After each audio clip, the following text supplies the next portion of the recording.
him about, I said, back in 2012 I was approved for the Veterans Affairs Rehab Program, and I reapplied in 2014 after I was removed in 2013. The same person said that the conditions she approved me in 2012 weren't applicable to service in 2014. It kind of makes me wonder, and I was wondering where you stand in the hierarchy, if you're higher than her, for example, because it seemed like when I spoke to her the other day, she was, saying something about if you approve or something. If I pointed that kind of simple logic out, does it make a difference? The thing with it is that when you got that decision back in 2012, yeah, the approval was more related to the fact that it was, my understanding now, Matthew, I don't have your stuff up here in front of me, and I'd have to look at it, because there's two ways to come on this. If you medical release, which you did, right? Yep. And you applied to the program within 120 days? Nope. Right? No, I was 11 months late. Yeah, but an exception was made there, my understanding is. Okay. Again, I'd have to look at the documents to see that. I know. I'm like, first of all, I guess, are you, like, is what she said, or is it the way I'm receiving it, that, like, about what I'm talking about, if I explained it to you, can you overrule it? Are you higher than her in the Veterans Affairs? Who's the her we're talking about? Well, Charlene Ferdinand, the case manager at the time. Okay, well currently I'm currently Charlene's the manager, yeah. Okay, because to me, if you say no to someone and it might have been a different person, it might make more sense than if it was the same person. The thing, what it is that, and again, Matthew, I'll have to go into your file and look at it, because Sure. my understanding is that you came on the program under the medical release in 120 days. Yeah. So then, that you only get the one window to come on the program under that, the one opportunity to come on the program under that window. Any subsequent attempts to come on the program has to be, there has to be evidence of a service-related barrier, basically, right? And because the conditions that we're talking about, you've applied for disability awards for those and been declined. We can't go against that decline. See, that's the other thing I want to say to you, because if you tell me you accept that I have, say, 5 conditions, when you look at my file and you see the letter I'm talking about dated 13th November 2012, then Veterans Affairs accepted that these 5 conditions were in service and caused my medical release. And then later I got, or maybe before, I was denied the disability award for the same 5 things. Now that leaves us dazed and confused. Well, the thing is, though, is that you can get medical release for an issue that's not service-related. Not really. Yes, you can. Well, no, I mean not really, because it becomes service-related by the Army sticking their nose in and saying you got to get out because you got this illness or disease or injury. So it's always going to be, medically release is going to be related to service. Always. Yeah. 100%. You can get medical release. We have people who get medical release from the military because of diabetes. Yeah. Diabetes could be mostly genetic. I mean, there's people who got heart conditions that the whole family runs it, and they get medical release, and they apply for pension for them. They never get pension for it through Veterans Affairs. Yeah, but I'm saying they probably should, because they had their job taken away from them because they got sick, and therefore they're owed compensation. That's what I'm saying. That's the difference. That's the difference between Veterans Affairs and CISIP. Those people can apply to CISIP and make it put on long-term benefits with CISIP. Well, except for reservists, as we discussed, right? But they may never get a pension through Veterans Affairs for it, right? There's lots of people out there who got released for conditions that had absolutely nothing to do with their service. Yeah, about 20-25%. Right? 75% are service-related. 25% are not. There's people who've gotten in car accidents. Sure. That's probably the 25%, right? What? That's probably the 25%. Yeah, I don't know anything about the percentages, but like that will be the only thing. Oh yeah. But anyway, like I said, I mean, those kind of questions are sticking out in my mind, and I'm currently going through the workers' compensation bullshit. And I'm telling them that, like, Veterans Affairs accepted this stuff in 2012, so I don't want to hear any bullshit about me having to go to a doctor to have to prove all this stuff happened in service when Veterans Affairs, the Government of Canada Department, accepted this. You see, so, you know, that caused me to think about it, the 2014 letter, when I was going through my files. And then I said, look at this, like, Charlene sent me a letter in 2012, and she said that, yeah, these were incurred in service and they led to my medical release. And then in 2014, she said, no, it didn't. Now, that seems to me to be form over substance, and I always like substance first. The veteran should get served before the form should be worried about, you know. And anyway, like I said, I mean, I'm working on that, and she talked to me the other day for a good bit. I don't think I spoke to you that same day.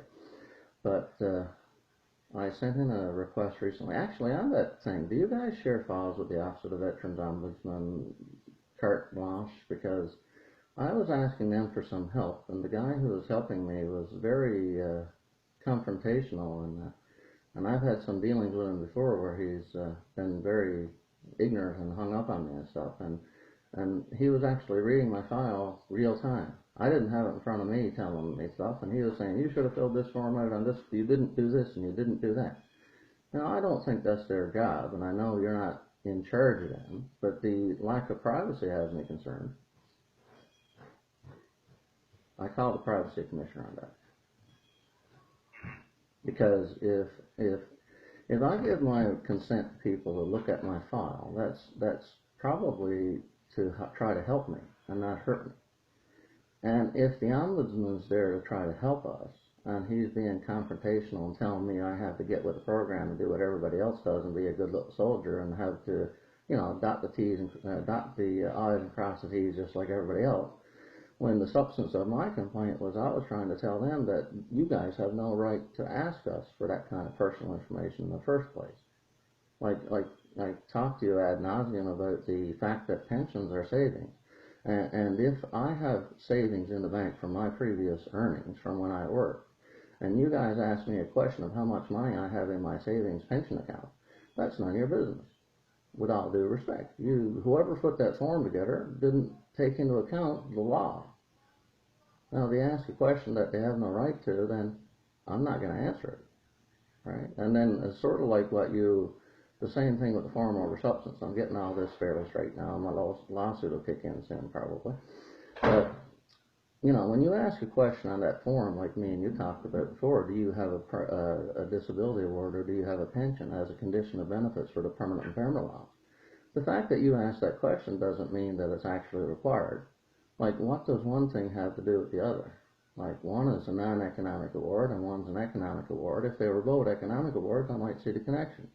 But when you have a permanent impairment allowance based on rank and seniority loss, and you had the permanent impairment allowance supplement, which is based on not able to work, and both of those are economic losses, and the disability award is a non-economic loss, and the pension is said to be a non-economic, even though I disagree. So, you know, I just don't think the question is relevant.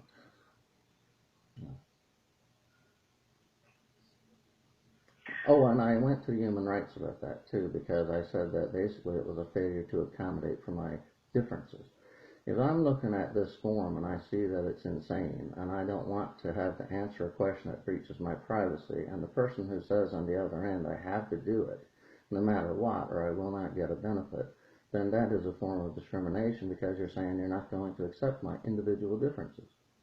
You know? If everybody has to do the same thing, that's the very definition of discrimination. You know, you have to accommodate for everybody's little idiosyncrasies. And one of mine is I like the law to be followed. Right?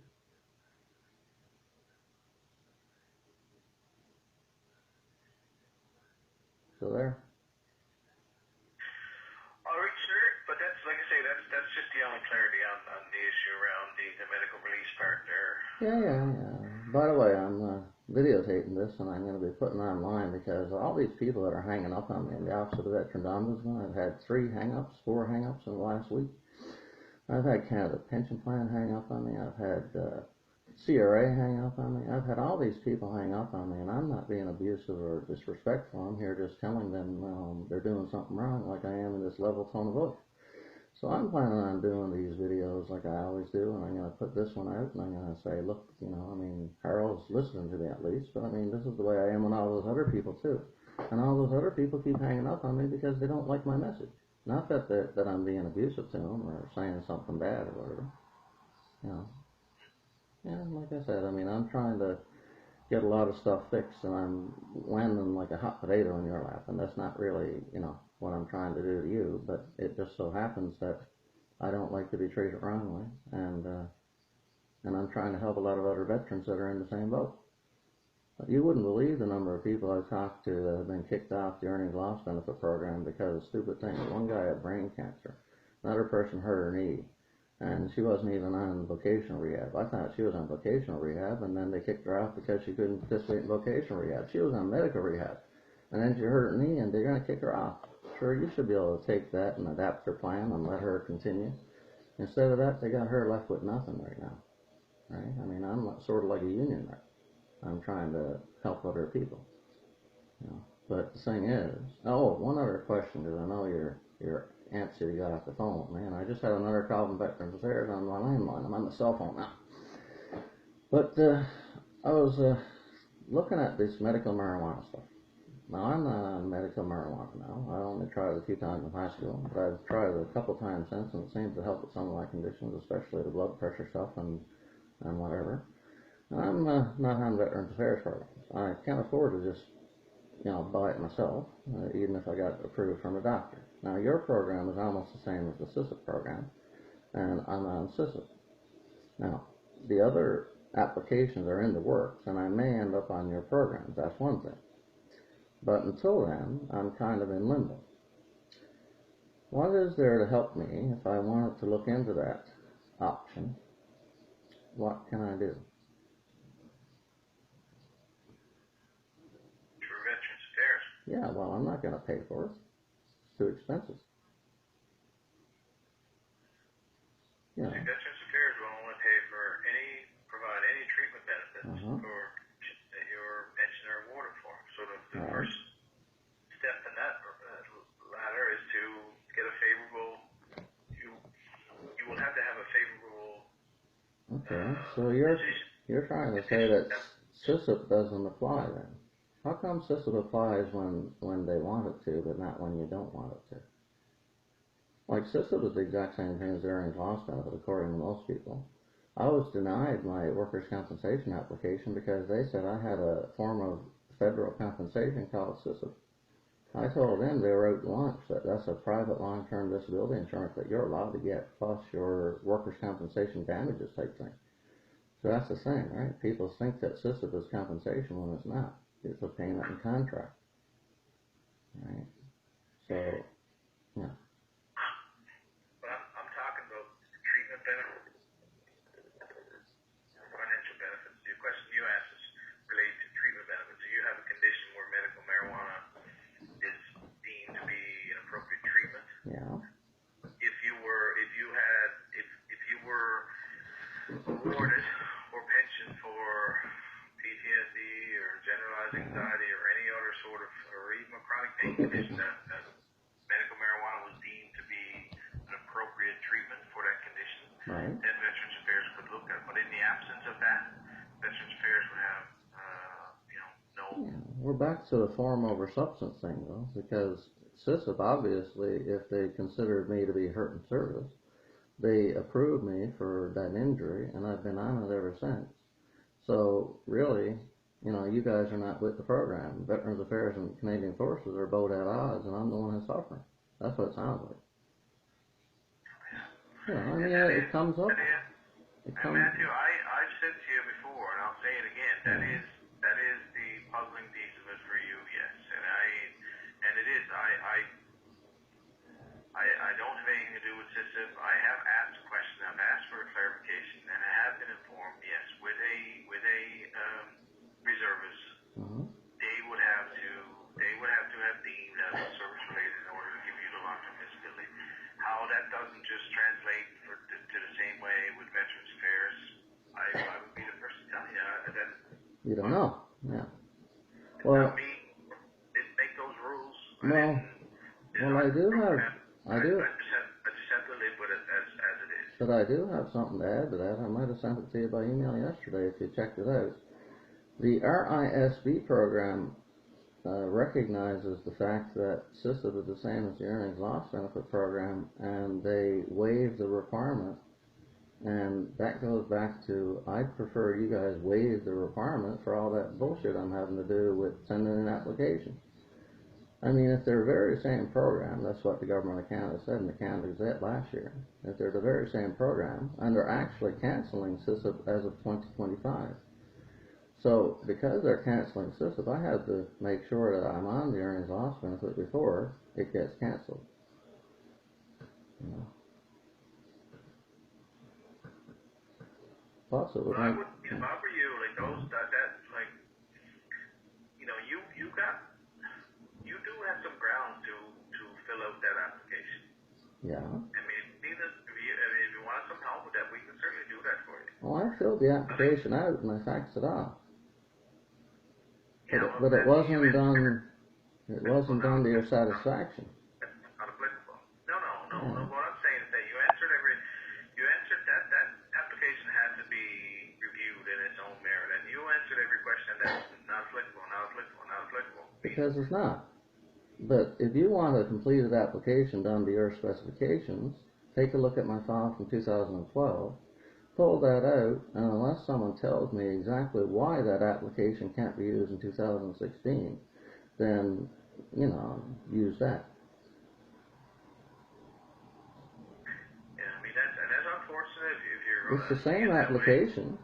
You tell me what the difference is. Has the form changed? Has the law changed? You know, if you can point out where I'm wrong there, I'll think about filling it out the way you want it. But show me why that 2012 application is wrong.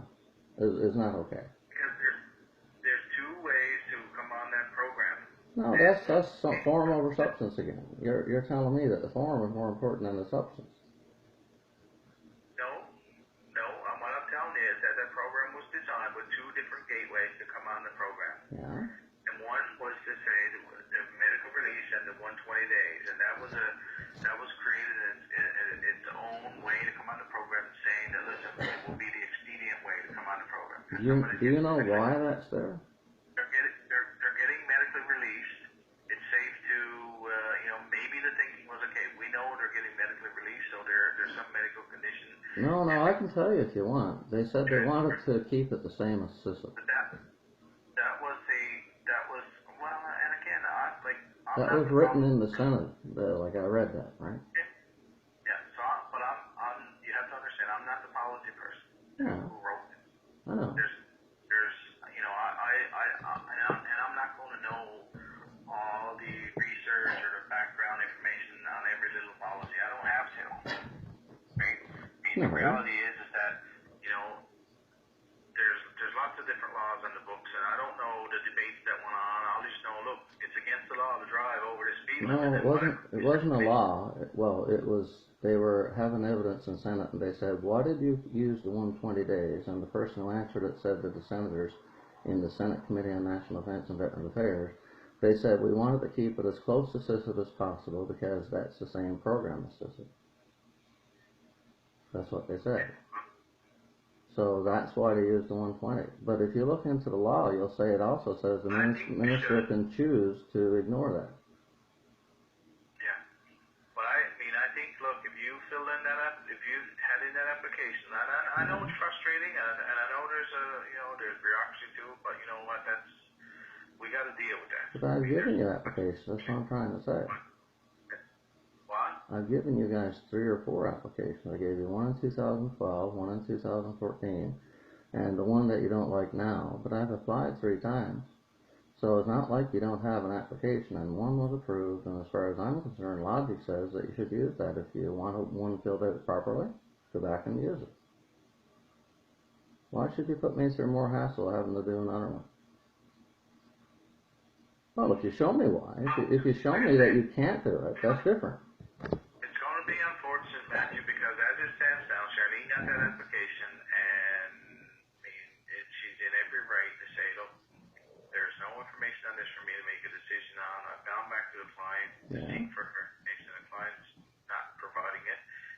Yeah, but what does the law require? The law requires an application. I made one in 2012 that was accepted.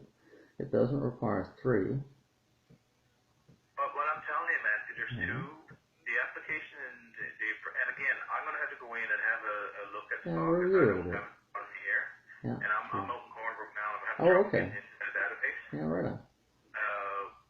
So I'd have to look at it. But what I'm saying is that there's 2 ways to come on that program, and one, how you came on that program in 2012.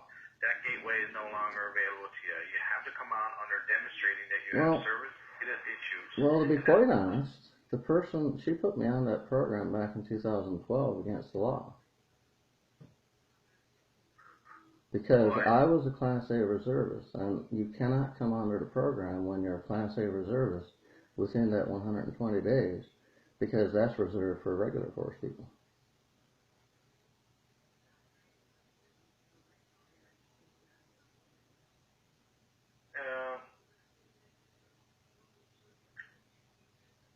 Yeah, I happen to know a fair bit about that law. I've been reviewing it, right? And I was one of the prescribed class. I was a prescribed class. A prescribed class is a short-term soldier, and they can't use that option. You were Class A? Yeah. I mean, I'm just pointing that out because I have this OCPD that likes everything black and white, and when I see someone approving me for a program, I mean, great, I was in the program, but they wrote that law so badly that they put into the regulations that it overrules the law itself. You can't have a regulation overrule the law. The regulation says I can get in through that program, but the actual law that says the 120 days, it says that, too bad, so sad. Anyway, that's, again, you didn't write the law, but, I happen to be good at all this stuff I've been working on. It's sort of like that CPP disability I got approved for. I'm still working on that. They won't cancel it, the bastards. So I reported that to the RCMP. Okay.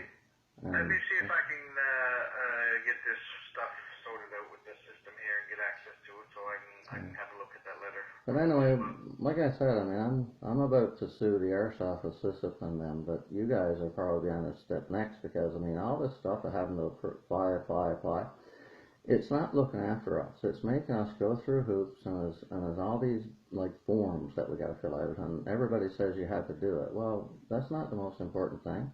The most important thing is in that new section of the Act that they added last year, saying they're supposed to be looking after veterans. Now, if I'm telling you the form is stupid and is whatever, and you tell me I got to go along with the form, then you aren't helping me at all. Right? Yeah. Anyway, like I said, we've talked about it before, and, well, I'm hoping that, some of this stuff will get sorted out. My main question, though, like I said, have a look at that 2012 application. As far as I'm concerned, I was in the door. And because Charlene had the right to come visit me, and she didn't, I could call that an act of negligence if I was suing Veterans Affairs. I mean, I don't have any bar on lawsuit against you guys. That's against if I got a pension or an award or something. Crown Liability and Proceedings Act Section 9 stops me from suing. But if I was approved when I wasn't approvable, that's a tort in negligence. And then if I was kicked off it because, someone could have come see me, that's an act of negligence or gross negligence. And then I could go to court and win damages, and you guys can't say he's barred from taking us to court. I mean, I haven't talked to the lawyer yet because I'm so focused on getting the system bullshit fixed, but you guys are next on the radar because you guys, not that you are doing it personally, but the people who made these rules and regulations and stuff, like the Retirement Income Security Benefit, for example, it says that the application can be waived. If that can be waived, then so can the earnings loss benefit on the rehab application. It said in there that if you guys have enough information to make a decision, you can waive the application requirement. Now, you're telling me I got to apply. I've applied 3 times. I think you should waive that application based on the same thing as premise of the RISP. Go look at the Canada Gazette from last April. You will see that VAC can waive applications. Anyway, I've kept you too long there, Harold. And I'm up to 25 minutes on this video here. I'm going to be posting on the internet soon, and You know, I mean, like I said, I'm trying to get all this fixed. I got a lot of veterans getting on board now. I came up with a new one. The registered retirement savings plan is an exact thing like our Canadian Forces pension. It's like a savings account. What gives you the right to take my earnings loss benefit, to take my Canadian Forces registered retirement savings plan? You know, it's my savings. It's none of people's business. That's why I didn't answer those questions. I didn't answer those questions because it's none of your business. You know, I can't help that they put a law in effect that tries to steal my property. If I put money into the bank as I work, like you're doing right now, paying into the public service pension, when you get out, you have money in the bank. That's an asset. So no one can look at money they give you from some other source and they can say, I'm going to take your pension. It's a savings account. So a lot of people seem to understand the RRSP analogy, and I'm hoping that'll get some other veterans all riled up because I'm tired of doing it myself. I'd like to see some other people go out and do some stuff. All right? So anyway, like I said, I don't mean to bug you all the time. Hopefully this will get sorted out one of these days. And I've said it to you before, one of the main reasons I don't want to apply now is because of that stupid law that says that if I apply now and you approve me, you only pay me from now. Well, what has that got to do with my right to get paid back for personal injury, which is what Veterans Affairs does? You guys are like workers' comp, and you're like lawsuit and tort. A person who hurts you has to pay you back for the damage they do. They can't use a time limit like you didn't apply. Say you were hit by a car and you're put into a coma. A year later you wake up. You wake up and they say, we're only going to pay you from now because you just woke up. You just applied. Yeah, that's bullshit. You got hurt the day you're hurt, you're entitled to damages. And that's what Veterans Affairs is in, the payment of damages. That's what the Pension Act was. 1953, they put Section 9, the Crown Liabilities and Proceedings Act. Anyway, I'm going to let you go. Thanks.